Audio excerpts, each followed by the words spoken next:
লানুগরিয়ান্নাকা বিহিম, হে নবী আমি আপনাকে তাদের বিরুদ্ধে খেপিয়ে দিব, উত্তেজিত করে দিব, আপনাকে উস্কানি দিব। কে বলছেন? আল্লাহ রহমানি। উস্কানি দিচ্ছেন কে?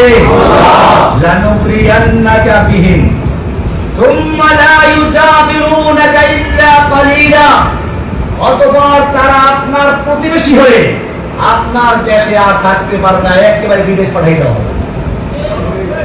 সুম্মা লা ইউজাবিরুনাকা ইল্লা কালিলা, অল্প কিছু থাকতে পারবে। মালউনিন, যে কয়দিন থাকবে সেই কয়দিনও থাকবে তারা অভিশপ্ত হয়ে। এরপরে কি বলছেন শুনুন, কান খুলে শুনুন, চোখ দিয়ে দেখুন, অন্তর দিয়ে বুঝুন। সাংবাদিক ভাইদেরকে বলছি, যদি মুসলিম হয়ে থাকো, মুসলিম ঘরের সন্তান হয়ে থাকো, কোরআন বিশ্বাস করো। কোরআনের পরে কি বলছে শুনো, রহমানি বলে নাই, সূরা আহজাব 33 নম্বর সূরা 61 নম্বর আয়াত, 60 নম্বর আয়াত, 61 নম্বর আয়াত।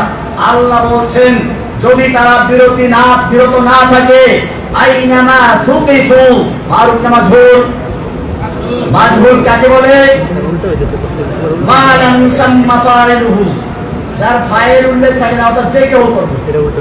পরিষ্কার দেখুন কোরআনে আল্লাহর বর্ণনা ভঙ্গিমা দেখুন, তর্জ তরিকা দেখুন। আস-সারিকু ওয়াস-সারিকাতু ফাকতাউ আইদিয়াহুমা, চোর চুরনি যদি চুরি করে তাদের হাত কেটে দাও, মারুফের সিগা। কারণ এটা রাষ্ট্র করবে। কে করবে? এটা ব্যক্তিগত বিষয় না। চুরি করলে আপনি হাত কাটতে পারবেন না। আবার শুনুন, আয-যানিয়াতু ওয়াজ-যানি ফাজলিদু কুল্লা ওয়াহিদিন মিনহুমা, জিনাকারিনী আর জিনাকারী এদের প্রত্যেককে 100 দৌড়া মারো। তোমরা মারো মানে রাষ্ট্র, মারুফের সিগা। এই ধারায় এখানে কি হওয়া উচিত ছিল? মারুফের সিগা হওয়া দরকার ছিল, কিন্তু এখানে মারুফ আসে না, কি এসেছে? তাসির এসেছে। একদম নয়। কি বলা হচ্ছে? আইনামা সুকিফু, ওদেরকে যেথায় পাওয়া যাবে, সংসদে পাওয়া যাক, রাস্তায় পাওয়া যাক, পত্রিকা অফিসে পাওয়া যাক, অথবা কোন নেতা নেত্রীর বাসায় পাওয়া যাক, এমনকি যদি তাদেরকে সেনাবাহিনীর ক্যাম্পেও পাওয়া যায়, আইনামা সুকিফু, ওদেরকে যেখানে পাওয়া যাবে, উখিযু, পাকড়াও করা হবে না, আখাযু। উখিযু মারুফ না মাজহুর? অ্যাক্টিভ না প্যাসিভ? কেন বলা হলো?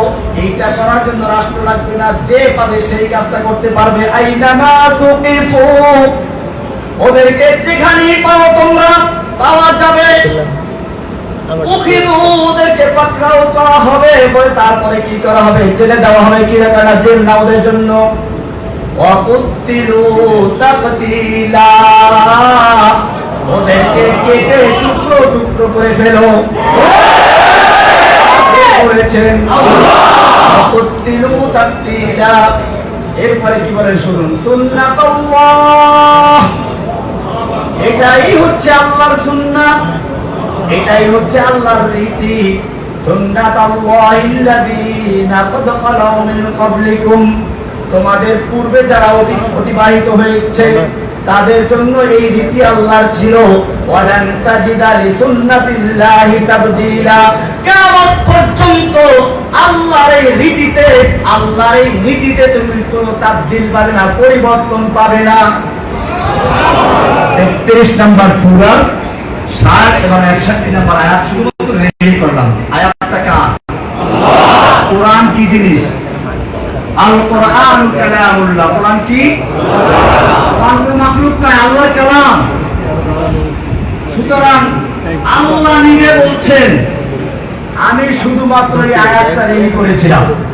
তারপরও পরিষ্কার আসো, আমি কোনো দল গঠন করি নাই, আমি কাউকে মারতে বলি নাই, আমি আয়াতটা শুনিয়ে দিয়েছি, এরপরে বই লিখেছি।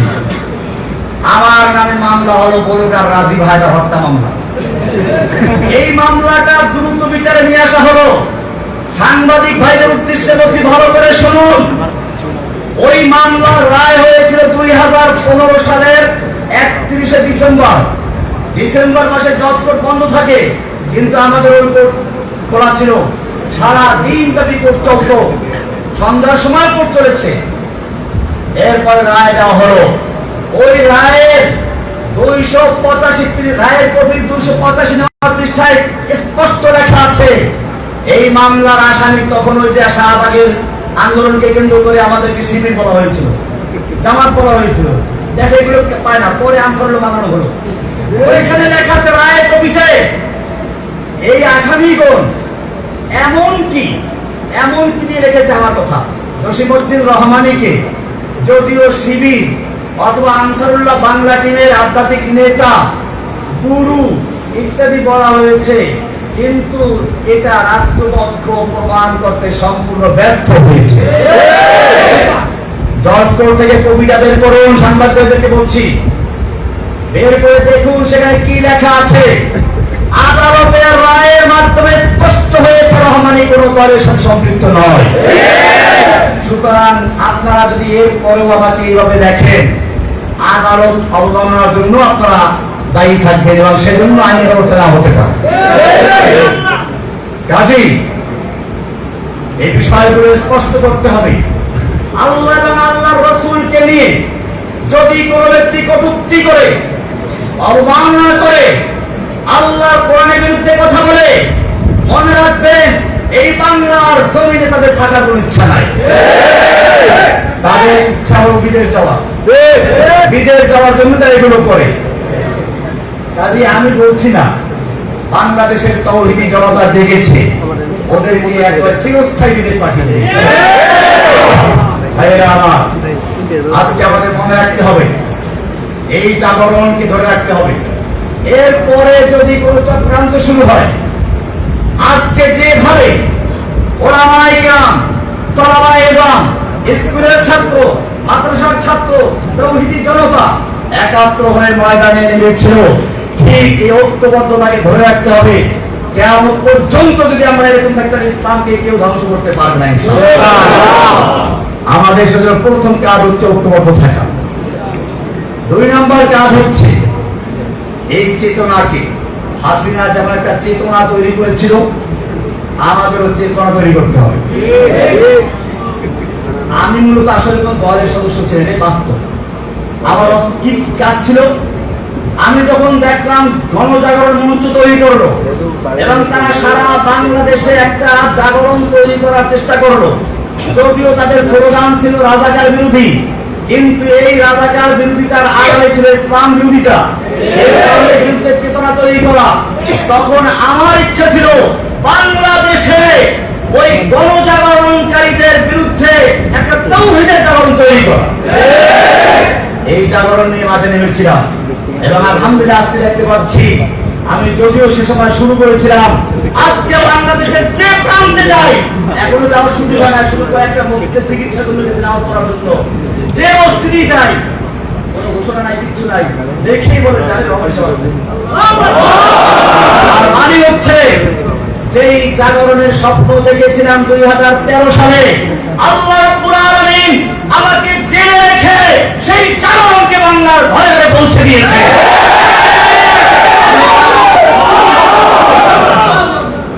আমি বাংলাদেশের প্রতিটি জনগণকে তাওহীদ জনতাকে বলবো, এখন আমাদের একই কাজ, अब हमारा एक ही काम इंतकाम, इंतकाम।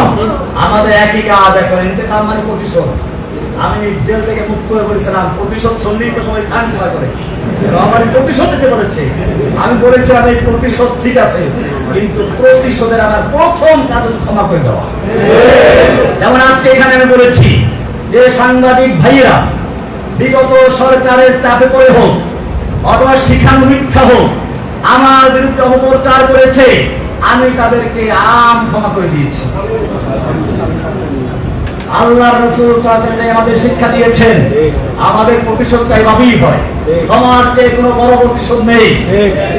রাসূলুল্লাহ সাল্লাল্লাহু আলাইহি ওয়াসাল্লাম যখন মক্কা বিজয় করলেন, 10,000 তরবারি তার ইশারার অপেক্ষায় আছে। একটু যদি বলেন যে খালি মক্কার কুফাদের শেষ করে দাও, সব শেষ হয়ে যায়। আল্লাহর নবী জিজ্ঞেস করেছিলেন, ওহে মক্কার লোকেরা, আজকে তোমরা আমার থেকে কেমন আচরণ আশা করছো? মক্কার লোকেরা তো জানে আমরা কারা। মক্কার লোকেরা জানে তারাই ওই লোকগুলো যারা রাসূল সাল্লাল্লাহু আলাইহি ওয়াসাল্লামকে হত্যা করার জন্য ঘেরাও করেছিল। তারা ওই লোকগুলো যারা বেলালকে দুপুরে রোদ্রে চিপ করে শুয়ে রেখে উপরে পাথর চাপা দিয়ে রেখেছিল। তারা ওই লোকগুলো যারা বেলাল রাদিয়াল্লাহু তাআলা আনহুকে নির্যাতন করলো, সুমাইয়া রাদিয়াল্লাহু তাআলা আনহাকে রক্তস্তারে বর্ষা দিয়ে আঘাত করে হত্যা করেছিল। এই লোকগুলোর এখন একটু পানি আসতো মুখে, বললো যে একজন উত্তম চাচার থেকে, উত্তম ভ্রাতার থেকে যা আশা করে সেই আশাই আমরা করছি। আল্লাহ নবী সাল্লাল্লাহু আলাইহি ওয়াসাল্লাম বলেছেন, আজকে আমি তোমাদের জন্য সে কথাই বলছি যা বলেছেন আমার ভাই ইউসুফ আলাইহিস সালাম তার ভাইদের উদ্দেশ্যে। যখন তার ভাইয়েরা তার হাতে ধরা পড়লো, তার কাছে আসলো, তখন তিনি যা বলেছে আজকে তাই বলছি, লা তাসরিবা আলাইকুমুল ইয়াউম, আজকে তোমাদের বিরুদ্ধে আমার কোনো ক্ষোভ নেই, কোনো প্রতিশোধ নেওয়ার ইচ্ছা নেই। ইযহাবু আনতুম তুলাকা, তোমরা সব যাও, তোমাদের সকলকে আমি আম ক্ষমা ঘোষণা করলাম, সাধারণ ক্ষমা ঘোষণা করলাম। এটার নাম হচ্ছে প্রতিশোধ। দুশমন যখন হাতের মুঠোর মধ্যে চলে আসে তখন দুশমনকে মারা সহজ, কিন্তু ক্ষমা করা কঠিন, রাগ নিয়ন্ত্রণ করা কঠিন। আমাদের প্রিয় নবী, আমাদের রাসূল সাল্লাল্লাহু আলাইহি ওয়াসাল্লাম শিক্ষা দেন নাই অসহায় মানুষকে হত্যা করার জন্য। তিনি বললেন, দুশমন যখন হাতের মুঠোর মধ্যে চলে আসে তাদের ক্ষমা করে দেওয়া সবচেয়ে বড় কাজ। কিন্তু এই ক্ষমা সকলের জন্য প্রযোজ্য নয়। যাদের অন্যায় সীমা অতিক্রম করেছে তাদের বেলায় ক্ষমা প্রযোজ্য নয়। আল্লাহর নবী সাল্লাল্লাহু আলাইহি ওয়াসাল্লাম সেই মক্কা বিজয়ের মহান ক্ষমার দিবসে 13-14 জন বা আরো কিছু কম বেশি লোককে ক্ষমা মাফ করলেন না, তাদেরকে ক্ষমার বাইরে রাখলেন। অবশ্য তাদের অনেকেই পরে ইসলাম কবুল করেছে। এর মধ্যে একজন ছিল ইবনে খাতাল, যার অপরাধ ছিল ইসলাম কবুল করে মদিনায় গিয়েছিল। পরে সে আসলে ছিল মুনাফিক, মক্কায় চলে আসলো, দুটো দাসী কিনে আল্লাহর নবীর বিরুদ্ধে সমালোচনামূলক গান গাওয়াতো, নর্তকী, কনসার্ট করত। আল্লাহ নবী সাল্লাল্লাহু আলাইহি ওয়াসাল্লাম ইবনে খাতাল সম্পর্কে বললেন যে তাকে ক্ষমা করা হবে না। আল্লাহ নবী এখনো লোহার টুপিটা খোলেন নাই, মাথায় এখনো লোহার অস্ত্রটা, লোহার সেই হেলমেট বা লোহার পোশাকটা আছে। এর মধ্যে একজন এসে বলল, ইয়া রাসূলুল্লাহ, ইন্না ইবনা খাতাল মুতাআল্লিকুন বিআস্তারিল কাবা। ওই যে ইবনে খাতাল যাকে ক্ষমা করা হয় না, সে তো কাবার গিলাফ ধরে আছে। আর কাবা সম্পর্কে কোরআনে বলা আছে, ওমান দাখালাহু কানা আমিনা। শুধু কাবা নয়, কাবার যে হেরেমের সীমানা, হারামের সীমানা, এই সীমানার মধ্যে যে প্রবেশ করবে সেই নিরাপদ থাকবে। এই তো কাবার গিলাফ ধরে আছে, একে কি করবে? আল্লাহ নবী সাল্লাল্লাহু আলাইহি ওয়াসাল্লাম বললেন, এই ইবনে খাতাল কাবার হারামের ভিতরে নয়, তওয়াফের জায়গায় নয়, কাবার গিলাফ ধরে ঝুলে থাকলে তাকে ওখানে হত্যা করে দাও। এইভাবে আজকেও যারা জেনে বুঝে ইচ্ছা করে আমাদের সেই কচি কচি ছাত্রদের বুকে গুলি চালিয়েছে, যারা নিরস্ত্র আবু সাঈদের বুকে গুলি চালিয়েছে, তাদের যদি ক্ষমা করা হয় তাহলে ইতিহাস আমাদের ক্ষমা করবে না। গুলি করেছে, নিরস্ত্র যুবকদের, ছাত্রদের বুকে গুলি করেছে, অসহায় মানুষদের বুকে গুলি করেছে, তাদের জন্য কোনো ক্ষমা করা হবে না। তাদের প্রাপ্য শাস্তি তাদেরকে পেতেই হবে। ভাইয়েরা আমার, আমি এই জন্য বলেছিলাম, আব হামারা এক হি কাম, ইন্তেকাম, ইন্তেকাম।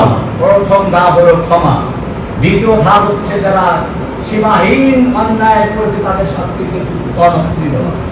3 নম্বর আমাদের কাজ হচ্ছে এখন ব্যাপকভাবে তাওহীদের দাওয়াত দেওয়া।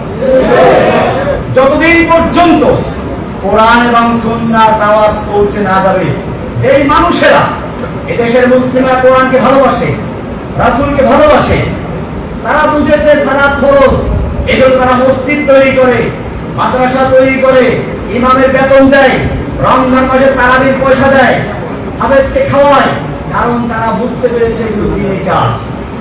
এই লোকগুলো যদি বুঝে সালাত যেমন ফরজ, সিয়াম যেমন ফরজ, ঠিক তেমনি ভাবে আল্লাহর জমিনে আল্লাহর দ্বীন কায়েম করা ফরজ, তাহলে এই লোকগুলো দ্বীন কায়েমের জন্য জীবন দিবে। সেজন্য আমাদের এখন আরেকটি কাজ হচ্ছে মানুষের মাঝে চেতনা তৈরি করে দেওয়া, আল্লাহর জমিনে আল্লাহর দ্বীন কায়েম করার জন্য আল্লাহ তাআলা নির্দেশ করেছেন আন আকিমুদ্দীন। সব নবীদের প্রতি একই নির্দেশ ছিল, আমাদের প্রতি একই নির্দেশ। আমাদের নবীর প্রতি বিশেষ নির্দেশ হলো ওয়াল্লাযী আরসালা রাসূলাহু বিল হুদা ওয়া দীনিল হক লিইয়ুযহিরাহু আলাদ দীনি কুল্লিহি। আল্লাহ তাআলা তার রাসূলকে পাঠিয়েছেন হেদায়েত এবং দ্বীনে হক দিয়ে, যাতে করে দ্বীনে হককে অন্য সকল দ্বীনে বাতিলের উপরে বিজয়ী করা যায়।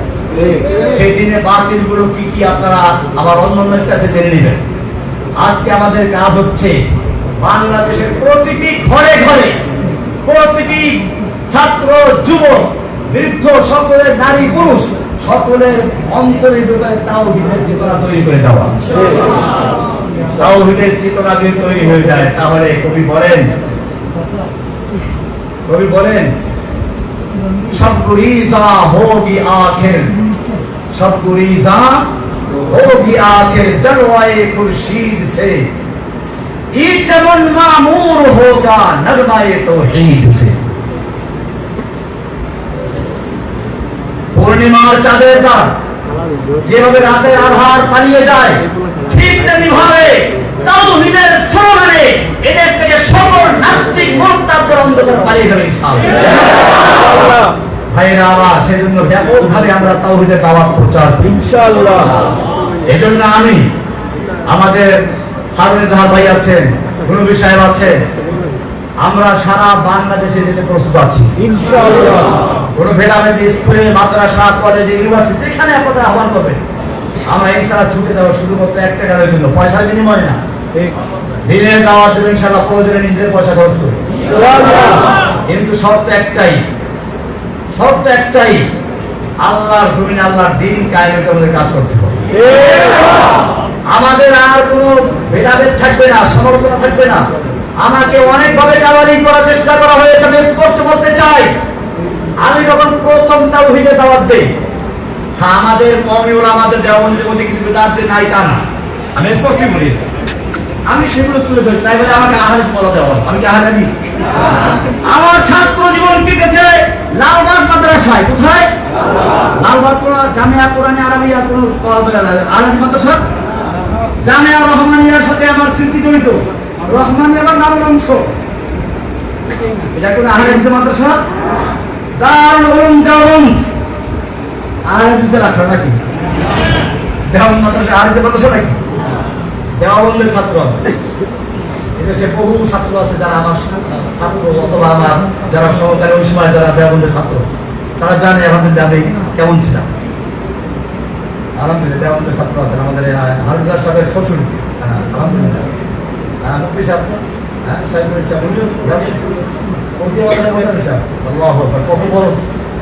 আমার তো আসলে আজকে দেখেন আমি নামাজ পড়তে গিয়ে ভয়ঙ্কর গিয়ে আমার এমনি তো দুর্বল আছি, তারপর থেকে আসলে দুর্বল কথাবার্তা বলি নাই, এরকম হয়ে যাচ্ছে। আর সবচেয়ে বড় কথা হচ্ছে এইরকম বুজুর্গদের সামনে, বিশেষ করে আমার সেই দেওবন্দের আকারের আমার এখানে কথা, দেওবন্দ মাদ্রাসার জন্মই হয়েছিল আন্দোলন করার জন্য। আপনারা জানেন ডক্টর টমসন একজন ইংরেজ ঐতিহাসিক, তিনি লিখেছেন ইংরেজরা ওলামায়ে কেরামদেরকে এমন হত্যা করেছিল, দিল্লির চাঁদনি চক থেকে খয়বর পর্যন্ত এমন কোন গাছ ছিল না যে গাছের প্রত্যেকটা ডালে ডালে একজন আরেককে ফাঁসিতে ঝুলানো হয়েছিল। ওলামায়ে কেরামদেরকে মালটা দিয়ে নিবন্ধ করা হয়েছিল, কিন্তু তারপরেও তারা ওই যে আগে কবিতা বললাম ওরকম তারা সিনা টান করে ময়দানে এসেছিলেন। আজকে ভারতবর্ষে বাংলাদেশ, পাকিস্তান, ইন্ডিয়া, আফগানিস্তান যেখানেই বলেন, ইসলামের যতটুকু আলো দেখা যায় সেটা ওই দেওবন্দের ছাত্রদের দ্বারাই হয়েছে। সুতরাং वाकिफ तो है इस राज से ये दार रसन भी वाकिफ तो है इस राज से ये दार रसन भी, हर दौर में तकमील वफा हमसे हुई है, हर दौर में तकमील वफा हमसे हुई है। যুগে যুগে যখনই বাতিল এসেছে, ওলামায়ে দেওবন্দ, ওলামায়ে হক্কানি, ওলামায়ে রব্বানি তারা আমাদের ঝাঁপিয়ে পড়েছে। বাতিল এসেছিল গণজাগরণ মঞ্চের নাম ধরে, হক নেমেছিল, ওলামায়ে দেওবন্দ নেমেছিল ছাত্র ছাত্র আন্দোলনের মাধ্যমে। বাতিল এসেছিল নরেন্দ্র মোদীর রূপ ধরে, হক এসেছিল কওমি মাতার ওলামায়ে কেরামদের নেতৃত্বে ব্রাহ্মণবাড়িয়া থেকে, হাটাজারি থেকে কওমি মাতার সুরত ধারণ করে।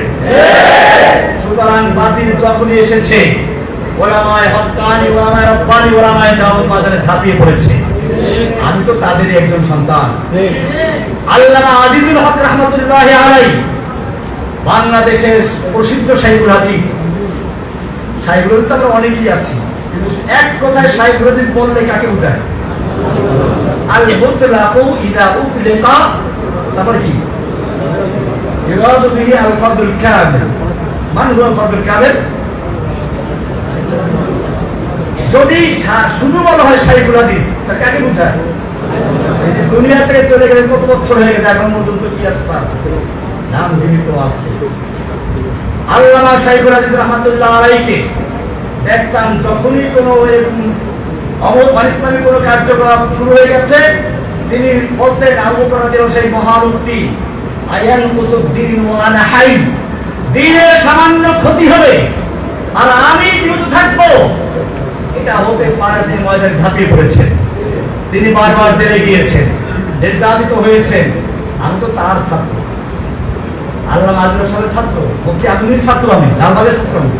অনেক হয়তো এটা জানে না, আমি জানি রহমানের লালবাগ থেকে শুরু পরে রহমানি থেকে শেষ, দাওরা শেষ করে তারপরে দেওবন্দে গেছি। ভাইয়েরা আমার, তাহলে কেন আমাকে কালারিং করা হলো? আমি আপনাদের সাথে স্পষ্ট বলি, আমার বক্তব্যের কিছু ভাষা করা হয়েছে, এই ভাষার কারণে হয়তো আমার কথা একটু কষ্ট পেয়েছেন। আমি আজকের এই লালখান বাজার মাদ্রাসা থেকে বলছি, আমার কথায় যদি কেউ কষ্ট পেয়ে থাকেন, বিশেষ করে আমার কওমি অঙ্গ ওলামায়ে কেরামরা, আমি তাদের কাছে করজোড়ে ক্ষমা চাচ্ছি। আমি আপনাদের সন্তান, আমি আপনাদের বাচ্চা।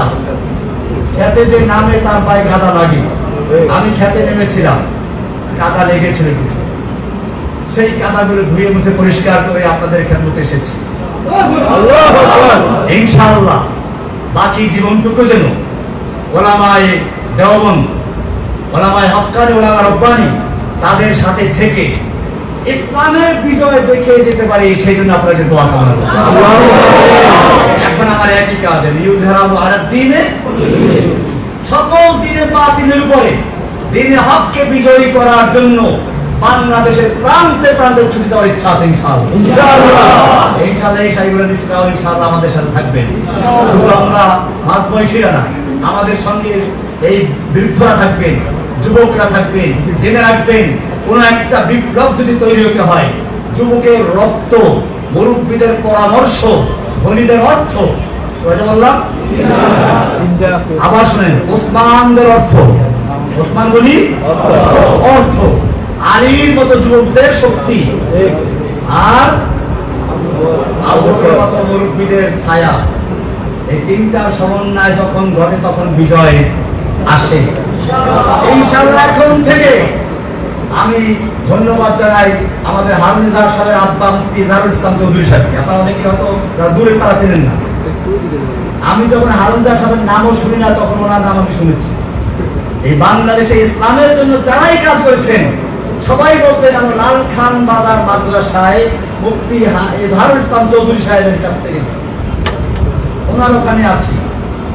সুতরাং আমার মনে হচ্ছে আজকের এখান থেকে যেভাবে আমি দেখতেছি, যুবকদের ভাইদের দেখতে পাচ্ছি, আমি আশাবাদী যে এই জাগরণের স্বপ্ন দেখেছিলাম 2013 সালে, ওদের গণজাগরণ মঞ্চের জবাব দেওয়ার জন্য ঝাড়ু দিয়ে পিটালে চলবে না, অন্ধকার দূর করতে হলে আলোর মশাল জ্বালাতে হবে। সেজন্য গণজাগরণ মঞ্চের অন্ধকার দূর করার জন্য তাওহীদের আলোর মশাল নিয়ে ময়দানে নেমেছিলাম। আজকে আমি লালখান বাজারে দেখতে পাচ্ছি সেই মশাল জ্বলতে জ্বলতে ওদের পরিচয় আমি লাগিয়ে দিই।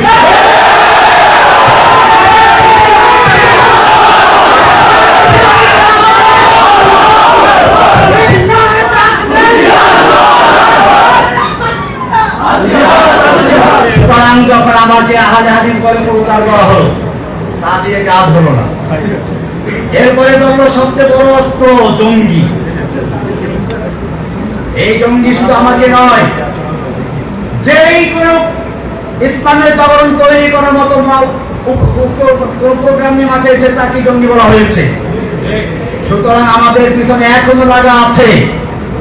এখন থেকে যদি আমাকে বা অন্য কাউকে, যে কোনো আলেমকে যদি কোনো তকমা দেওয়া হয়, যদি কোন রকম অপবাদ দেওয়া হয়, সেটা হোক মামুনুল হক, হোক হারুন এজাহার, হোক জসিমুদ্দিন রহমানী, হোক গুলনবী, হোক আলিয়া সালসামা, হোক রফিকুল ইসলাম মাদানী, এরকম আরো যাদের নাম না জানা আছে, আপনারা প্রত্যেকটা আলেমের পক্ষে ঢাল হয়ে ইনশাআল্লাহ তাদের কথা বলা করবেন। আপনারা সেই ঢাল, আপনারা সেই যুবক যারা রাসূল সাল্লাল্লাহু আলাইহি সাল্লামকে উহুদের ময়দানে তিনি একা হয়ে পড়েছেন, তীর তরবারি আঘাত আসছে, সাহাবায়ে কেরাম নিজেদের বুকটাকে ঢাল স্বরূপ দিয়েছে। আমি চাই বাংলাদেশের ছাত্র জনতা যারা পুলিশের গুলির সামনে নিজের বুক পেতে দিয়েছ, আবার যদি কোনো আলেমের উপর আক্রমণ আসে, কোনো আলেমকে জেলে দিতে বা চক্রান্ত করা হয়, তোমাদের সে বুকে তাজা রক্তে মাথা অবতরণ করতে হবে। अब हमारा एक ही काम, এই ময়দানে যদি অবতরণ হন, জেনে রাখবেন তারা মরে না।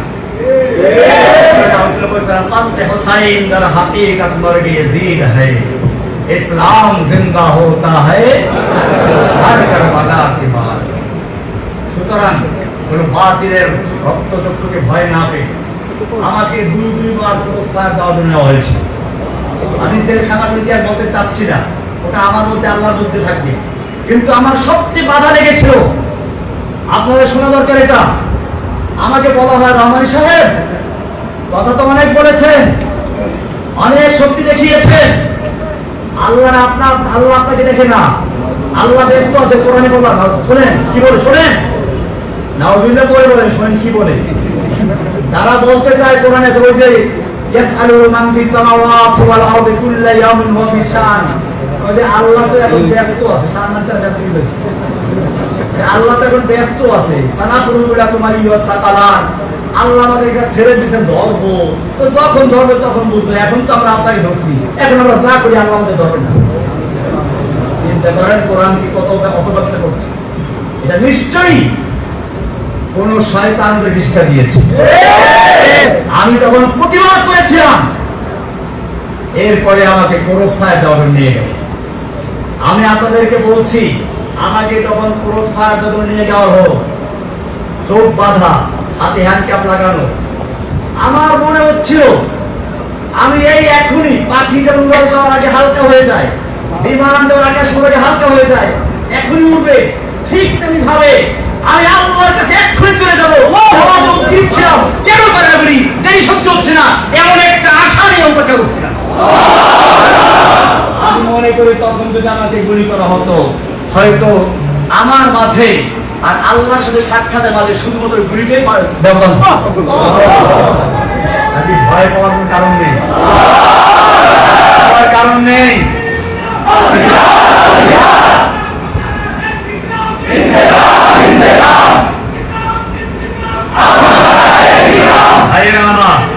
আমি কথা লম্বা হয়ে যাচ্ছে, আরো কিছু অনেকগুলো কথা বিষয় ছিল। আপনাদের বিষয় আছে নির্যাতনের বিষয়টা আসলে হচ্ছে কি, দেখেন আল্লাহ তাআলা দিনের পথে যারা যায়, দেখেন পাখি মানুষ খাতায় পারে না, কাউয়া পারে, কাউয়া পারে কি, যে পাখি দেখতে সুন্দর, গান ভালো। আমি ওই যে মুখে আলোচনা একটি কবিতা বানাইছিলাম, আসলে কবিতাগুলো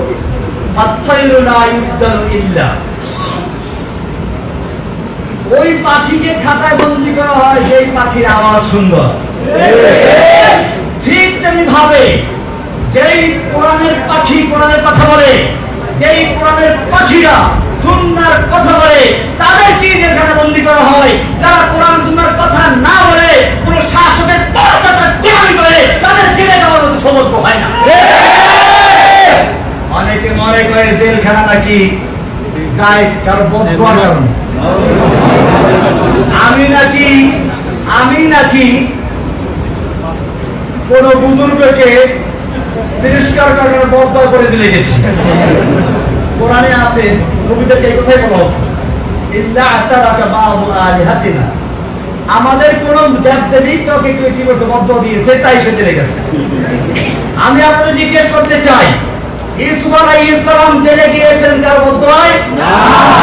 আমাদের রাসূল সাল্লাল্লাহু আলাইহি ওয়াসাল্লামকে 3 বছর পর্যন্ত এই কারাগারের মতো না, এই কারাগারে খাওয়ান দেয়, পানি দেয়।